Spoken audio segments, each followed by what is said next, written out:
The Affinity Designer V2 trial is a scam, and I posted about it on the forums, and the thread got locked because enough people agreed with me and they didn't want this happening on their own forum.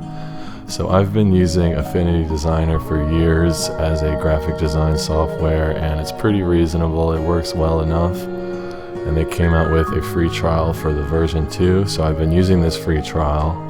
And if you do open a version 1 file in version 2, there's a warning that says this file will no longer be able to open in Affinity V1. Although if you make a brand new file in V2, there is no such warning. And warning or not, I believe they should at least create a tool that could convert a version 2 file back into a version 1 file, because on the forum a lot of people are telling me their solution is to open Affinity V2, copy the contents of the page and paste it back into V1, and then there you can save it as a SVG, which you could open in any scalable vector graphics software like Inkscape. There's other ones out there.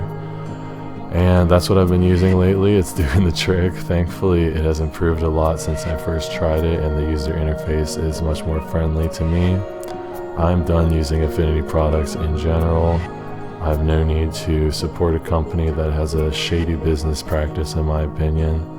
At least make some kind of conversion tool that could make the V2 files into SVG or make them into a V1 file for people who have already been using the software for years and just wanted to try out the new version. Because I used it for about 3 months, that was the trial period, and I accumulated all these files that are V2 files, and I can't do much with them.